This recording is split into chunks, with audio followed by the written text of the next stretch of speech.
Ai niin, meinasin unohtaa tuossa hampaapesun aikana, kun mun piti sanoa vielä yksi asia, niin mä eilen tuosta kännykällä, kun mä nyt oon kuunnellut jonkun verran Ruotsin,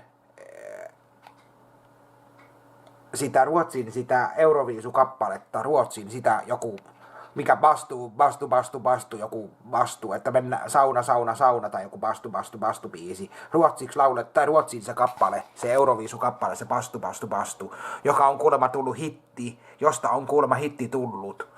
Niin mua rupes mietityttään siinä vähän, kun mä katsoin yksi ulkomaalainen, mä en muista, onko se englantilainen vai joku sitä kanssa, kuunteli sitä biisiä. Ja se mainitti siinä, kun se kuunteli sitä, se mainitti siinä, että kuulostaa, kun se kuunteli niitä tiettyjä sanoja, niin se mainitti siinä, että kuulostaa se tietyssä kohdassa, kun ne laulaa, että tietyssä sanakohdassa olisi puhuttu suomea, että se olisi tullut suomeksi, se tietyt sanat siinä biisissä. Niin se mua herätti kiinnostusta. Hetkinen.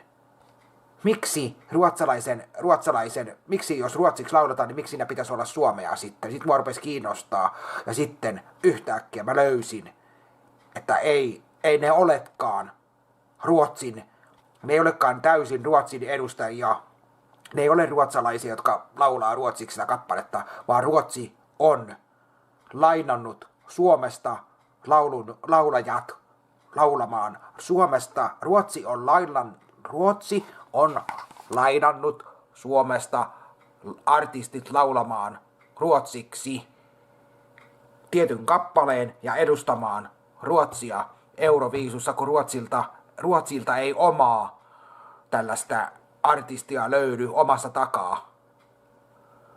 Kun ei omassa takaa löydy artistia, niin pitää pyytää jostain muualta artistit laulamaan heille ruotsiksi.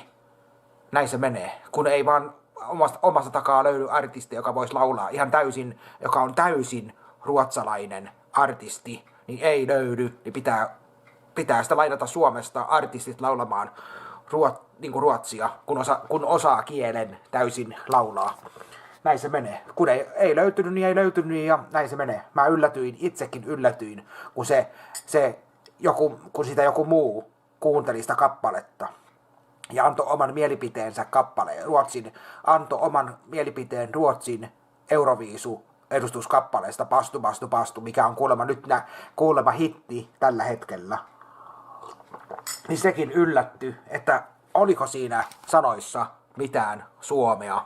Eli sanoissa oli Finland, niin mua heräsi kiinnostus, että onko ne täysin ruotsalaisia vai ei. Ja sitten kävi ilmi, että ne ei olekaan Ruotsista, vaan ne onkin Suomesta pyydetty laulamaan Ruotsille.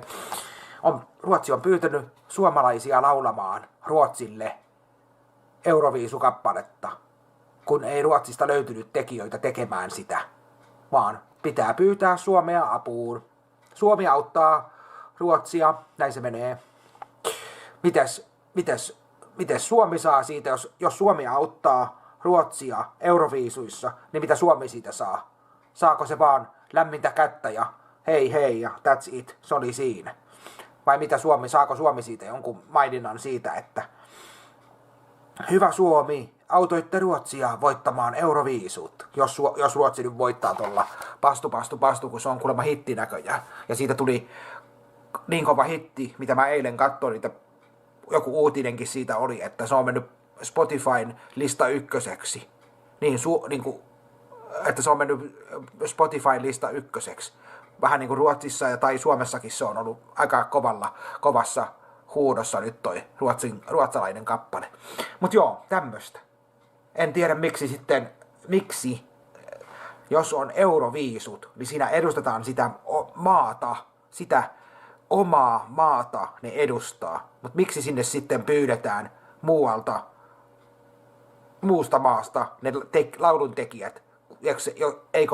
Eikö omasta takaa riitä lauluntekijöitä, joka voisi laulaa? Vaan sanotaan, että me ei voida osallistua näihin kisoihin, jos meillä ei ole laulajia. että pakko lainata laulat jostain muualta, kun ei omassa takaa riitä laulajaa, niin ei voi osallistua. Sitten sanotaan, että me ei osallistuta kisoihin, jos ei ole laulajaa, niin sitten ei osallistu kisoihin. Näin se menee, se on yksinkertaista sanoa, että pahoittelumme, me emme ole nyt mukana laulukilpailussa, sen takia kun meillä ei ole omassa takaa laulajaa, niin me ei ole mukana kisoissa. Niin se olisi rehellinen kilpailu se, että siitä tietyt artistit maat putoo pois sen takia, jos ei omasta takaa löydy tekijää siihen kisoihin, niin ei sitten mennä lainaamaan muualta niitä tekijöitä, niin kuin tässä tapauksessa Ruotsi meni lainaamaan. Kun mä yllätyin itsekin, kun mä ensiksi luulin, että ne on ihan täysin ruotsalaisia, että nyt Ruotsi on löytänyt hyvän artistin laulamaan niin kuin heidän kappaletta, mutta ei ollutkaan, vaan se oli lainattu, jotka laulaa kappaleen. Näin se menee. Kyllä lainaamalla saa ihan mistä tahansa voit lainata artistin laulamaan, jos osaa kielen, niin laulamaan kappaletta. Ihan mistä tahansa, mutta jos omassa takaa pitäisi löytää, niin se on vähän hankalampaa kuin lainata jostain muualta, kun mistä tahansa voit lainata sen, joka sen homman voisi tehdä. Näin se menee. Tämmöinen yllätys. Yllätyin jonkun verran, että ei ollutkaan täysin, se ei ollutkaan, se biisi on kyllä ruotsiksi, Ruotsin tekemä kappale. Ruotsi on tehnyt hyvän kappaleen, mutta kun Ruotsilla ei siihen ollut laulun tekijää, niin se lainattiin Suomesta. Näin se menee. Hyvä Suomi. Suomelta kyllä löytyy tekijöitä, jos ei omassa takaa löydy. Miksi sitten Ruotsille löytyy lauluntekijät näihin karkeloihin, jos ei Suomesta löydy sitten miksi ei Suomesta löydy sitten Suomen omalle niin kuin laulukappaleelle, millä yritetään pärjätä näissä karkeloissa, niin löydy tekijää. Miksi Ruotsille löytyy hyvät tekijät, mutta miksi ei Suomen omalle kappaleelle löydy kunnon tekijää? Kysynpähän vaan. Siinä on vähän miettimistä.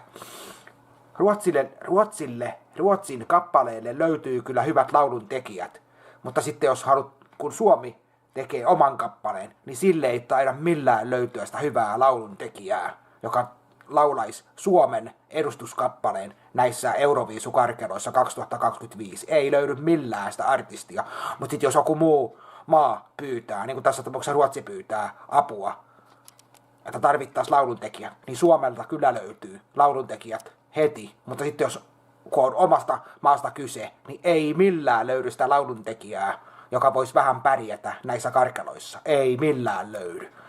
Niin kuin Lordin jälkeen. Ei ole löytynyt Lordin jälkeen semmoista lauluntekijää, joka voisi näissä karkeloissa vähän näyttää, täältä tullaan korkealta ja kovaa. Näin se menee. Tämmönen tapaus. Tää vaan jäi mulla mieleen, että ei mulla sen kummempaa näistä näin. Semmoinen jäi mulla mieleen vaan tässä, että on se kyllä jännä, että Suomesta ei Lordin jälkeen lauluntekijä on löytynyt, joka laulaisi korkealta ja kovaa ja näyttäisi, että täältä tullaan. Näin se menee. Näihin kuviin ja tunnelmiin.